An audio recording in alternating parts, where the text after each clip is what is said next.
Assalamualaikum warahmatullahi wabarakatuh. Perkenalkan, nama saya Yardan Haziq dengan NPM 22351049. Kami dari kelompok 20 ingin membahas materi ekspor sistem tentang backward chaining. Di sini kasus yang akan kami bahas adalah diagnosis penyakit. Lanjut, untuk pendahuluannya, sistem pakar atau expert system adalah sistem berbasis komputer yang menggunakan pengetahuan dan metode inferensi untuk menyelesaikan masalah yang biasanya membutuhkan keahlian manusia. Salah satu metode penalaran yang sering digunakan dalam sistem pakar adalah backward chaining. Backward chaining adalah metode penalaran yang dimulai dari tujuan atau hipotesis dan bergerak mundur untuk mencari fakta-fakta yang mendukung kesimpulan tersebut. Teknik ini sering digunakan dalam diagnosis medis, troubleshooting, dan sistem pengambilan keputusan berbasis aturan. Lanjut, untuk membahas keduanya itu metodologinya. Terdapat yang pertama itu dari pembahasannya konsep backward chainingnya. Backward chaining bekerja dengan memulai dari kesimpulan yang ingin dibuktikan atau goalnya dan mencari aturan yang dapat mendukung kesimpulan tersebut. Jika aturan tersebut memiliki prasyarat, sistem akan mengevaluasi prasyarat tersebut hingga ditemukan fakta yang mendukung atau tidak mendukung kesimpulan. Langkah-langkah backward chaining terdapat yang pertama itu tentukan tujuan goal yang ingin dibuktikan. Yang kedua, periksa aturan yang memiliki kesimpulan sesuai dengan tujuan. Yang ketiga, evaluasi persyarat dari aturan tersebut. Yang keempat, jika semua persyarat terbukti benar, maka tujuan dianggap benar. Dan yang kelima, jika tidak, sistem mencari aturan lain atau menyatakan bahwa tujuan tidak dapat dibuktikan.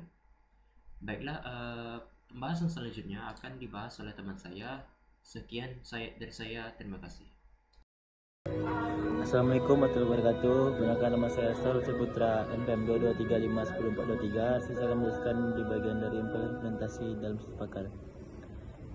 Sistem pakar dengan backward chaining terdiri dari basis pengetahuan berisi aturan-aturan terbentuk if-then, mesin inferensi, menjalankan logika backward chaining untuk mengevaluasi aturan antar muka pengguna, memungkinkan pengguna memasukkan data dan menerima kesimpulan dalam sistem. 3. Implementasi dan eksperimen. 3.1 Studi kasus. Diagnosis penyakit sebagai contoh sistem pakar dengan backward chaining digunakan untuk mendiagnosis penyakit berdasarkan gejala pasien. Misalnya antara berikut digunakan: 1. If pasien mengalami demam dan batuk dan pasien mungkin menderita flu. 2. If pasien mengalami sakit kepala dan mual dan pasien mungkin mengalami migran.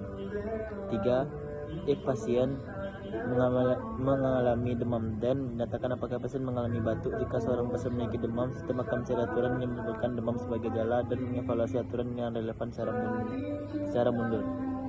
Sekian dari saya. Wassalamualaikum warahmatullahi wabarakatuh. Assalamualaikum warahmatullahi wabarakatuh. Saya Sahnawaz Nabil Tegar, NPM 22351084. Di sini saya akan menjelaskan implementasi pada codingan Python. Pada codingan bagian ini, knowledge base merupakan basis pengetahuan yang menyimpan hubungan antara penyakit dan gejala. Contoh, flu memiliki gejala fever, cough, dan runny nose. COVID memiliki gejala fever, cough, shortness of breath. Fact, dictionary untuk menyimpan jawaban yang pengguna terhadap gejala, true jika ada, false jika tidak ada. Selanjutnya, pada codingan berikut, meminta input pengguna untuk setiap gejala, menyimpan jawaban dalam self-fact agar tidak menanyakan ulang, mengembalikan nilai true jika pengguna menjawab yes, false jika no. Replace digunakan agar teks lebih mudah dibaca. Pada codingan selanjutnya, fungsi backward chaining self-DS. Backward chaining digunakan untuk memeriksa apakah semua gejala dari suatu penyakit terpenuhi. All akan mengembalikan true hanya jika semua gejala yang terkait dengan penyakit bernilai true.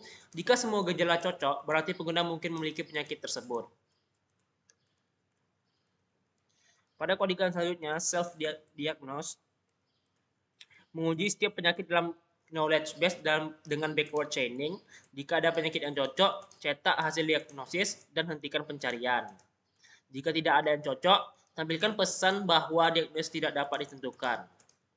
Contoh outputnya adalah jika apakah Anda mengalami fever? Yes. Cough? Yes. Dan runny nose? Yes. Maka dideteksi menjadi flu. Pada codingan selanjutnya, bagian ini membuat objek expert system dan memanggil fungsi diagnos untuk memulai sesi diagnosis. Pada hasil eksperimen, pengujian sistem menunjukkan bahwa jika pasien memiliki gejala demam dan batuk, sistem akan menyebutkan bahwa pasien mungkin menderita flu. Jika gejala tidak lengkap, sistem akan meminta informasi tambahan. Analisis dan pembahasan. Backward chaining efektif dalam diagnosis karena berfokus pada tujuan spesifik dan hanya mengevaluasi fakta yang relevan.